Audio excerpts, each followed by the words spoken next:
Kolar RTO Venugopal Reddy ರವರಿಂದ ವಿಶೇಷ ಕಾರ್ಯಾಚರಣೆ, ಖಾಸಗಿ ಬಸ್ಗಳ ತಪಾಸಣೆ.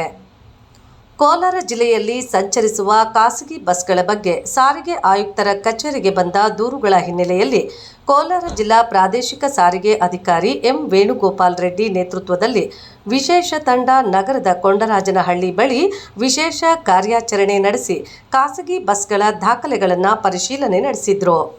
ಸ್ಥಳಕ್ಕೆ ಭೇಟಿ ನೀಡಿದ್ದ ಮಾಧ್ಯಮದವರೊಂದಿಗೆ ಮಾತನಾಡಿದ ಆರ್ಟಿಒ ವೇಣುಗೋಪಾಲ್ ರೆಡ್ಡಿ ರವರು ಸಾರಿಗೆ ಆಯುಕ್ತರ ಕಚೇರಿಗೆ ಖಾಸಗಿ ಬಸ್ಗಳ ಬಗ್ಗೆ ಬಂದ ದೂರಿನ ಹಿನ್ನೆಲೆಯಲ್ಲಿ ಆಯುಕ್ತರ ಕಚೇರಿ ನೇಮಿಸಿರುವ ವಿಶೇಷ ತಂಡ ತಪಾಸಣೆ ಕೈಗೊಂಡಿದ್ದು, ದಾಖಲೆಗಳನ್ನು ಪರಿಶೀಲನೆ ಮಾಡುತ್ತಿರುವುದಲ್ಲದೆ ಸಮರ್ಪಕ ದಾಖಲೆಗಳು ಇಲ್ಲದ ಖಾಸಗಿ ಬಸ್ಗಳಿಗೆ ದಂಡ ಹಾಗೂ ನೋಟಿಸ್ ನೀಡುತ್ತಿರುವುದಾಗಿ ತಿಳಿಸಿದರು.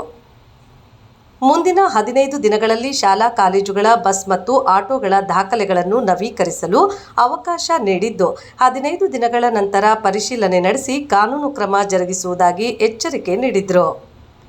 ಪ್ರತಿ ಶಾಲಾ ಕಾಲೇಜುಗಳ ಬಸ್ಗಳು ತೆರಿಗೆ ಕಟ್ಟಿರಬೇಕು. ಡ್ರೈವರ್ಗಳು ತಮ್ಮ ಡ್ರೈವಿಂಗ್ ಲೈಸೆನ್ಸ್ ನವೀಕರಿಸಬೇಕು. ಮಕ್ಕಳ ಹಿತದೃಷ್ಟಿಯಿಂದ cabin camera, GPS speed governor, ಬೆಂಕಿ ನಂದಿಸುವ ಉಪಕರಣ ಅಳವಡಿಸಿರಬೇಕು ಹಾಗೂ ಪ್ರಥಮ ಚಿಕಿತ್ಸೆಗೆ ಅವಶ್ಯ ಇರುವ ಔಷಧಿಗಳಿರುವ ಪೆಟ್ಟಿಗೆ ಹೊಂದಿರಬೇಕು. ಆಟೋಗಳು ಅನುಮತಿ ಇರುವಷ್ಟು ಮಕ್ಕಳನ್ನು ಮಾತ್ರ ಕರೆದುಕೊಂಡು ಹೋಗಲು ಅವಕಾಶ ಇದ್ದು, ಹೆಚ್ಚಿನ ಮಕ್ಕಳನ್ನು ಆಟೋಗಳಲ್ಲಿ ತುಂಬಿಕೊಂಡು ಹೋದರೆ ಕಾನೂನು ರೀತಿ ಕ್ರಮ ಕೈಗೊಂಡು ದಂಡ ವಿಧಿಸುವುದಲ್ಲದೆ ಆಟೋ ಲೈಸೆನ್ಸ್ ರದ್ದುಪಡಿಸಲಾಗುವುದೆಂದು ತಿಳಿಸಿದರು. ವಿಶೇಷ ಕಾರ್ಯಾಚರಣೆಯಲ್ಲಿ ಸಾರಿಗೆ ಅಧಿಕಾರಿಗಳಾದ ಎಂ ಮುನಿಕೃಷ್ಣ, BN ಅರುಣ ಹಾಗೂ ಸಿಬ್ಬಂದಿ ಭಾಗವಹಿಸಿದರು.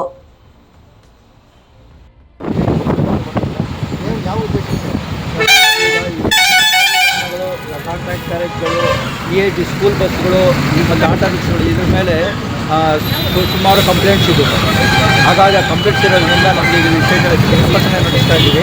ಹಾಗಾಗಿ ಯಾವ ವಾಹನಗಳಿಗೆ ದಾಖಲೆಗಳು ಪರಿಶೀಲನೆ ಮಾಡಿ ಯಾವುದು ವಾಹನ ದಾಖಲೆ ಇರೋ ವಾಹನಗಳಿಗೆ ನಾವು ಇದೇ ದಾಖಲೆ ಕೇಸನ್ನು ಬುಕ್ ಮಾಡ್ತಾ ಇದ್ದೀವಿ. ನಾನು ಕಾಯ್ತಾಗಲ್ಲ, ಅದು ಅಟ್ಲೀಸ್ಟ್ ಒಂದು 15 ಸರಿ ಮಾಡಿದ್ರೆ ಒಳ್ಳೆಯದು ಇದೆ.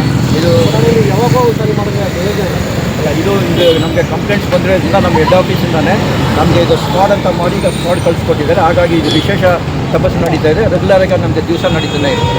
ಶಾಲಾ ಮಕ್ಕಳು ತುಂಬಿಕೊಂಡು ಆಟೋಗಳಂತೂ ತುಂಬಿಕೊಂಡು ಸೀಟ್ ಆಗ್ತದೆ, ಟ್ರಾಫಿಕ್ ಕೇಸಲ್ಲಿ ಹಾಕಿದ್ದಾರೆ. ಯಾಕೆ ಅಂಥ ಗಾಡಿಗಳು ಯಾಕೆ ಸೀಟ್ ಮಾಡ್ತಾರೆ ಅದು ಸಹ ಈಗ ಚೆಕ್ ಮಾಡ್ತಾ ಇದ್ದೀವಿ. ನಾವು ಆಲ್ರೆಡಿ ನಾವು ಇಂಟಿಮೇಷನ್ ಕೊಟ್ಟಿದ್ದೀವಿ. ಇನ್ನು ಶಾಲಾ ವಾಹನಗಳನ್ನ ಸೀಟಿಂಗ್ ಕೆಪಾಸಿಟಿ ಇದೆ ಅಷ್ಟು ಮಾತ್ರ ಹಾಕ್ಕೊಂಡು ಹೋಗ್ಬೇಕಂತೇಳಿ ನಾವು ಆಲ್ರೆಡಿ ತಿಳಿಸಿದ್ದೀವಿ. ಅದೇ ಹೆಚ್ಚುವರಿ ಹಾಕ್ಕೊಂಡು ಹೋದಾಗ ಅದ್ರ ಬಗ್ಗೆ ಕ್ರಮ ತಗೊಳ್ತಾ ಇದ್ದೀವಿ. ಮತ್ತು ಶಾಲಾ ವಾಹನಗಳು ತುಂಬ ಹಳೆಗೂ ಇದೆ ಸರ್. ಅದಕ್ಕೆ 15 ವರ್ಷ ಆದ ನಂತರ ಅದನ್ನ ಸ್ಕ್ರ್ಯಾಪ್ ಮಾಡಬೇಕಂತ ಇದೆ ಕಾನೂನಲ್ಲಿ. ಅದು ಕೂಡ ನಾವು ತಪಾಸಣೆ ಮಾಡಿ ಅಂಥ ಗಾಡಿಗಳಿದ್ದಲ್ಲಿ ನಾವು ಅದನ್ನು ಸೀಜ್ ಮಾಡ್ತಾ ಇದ್ದೀವಿ.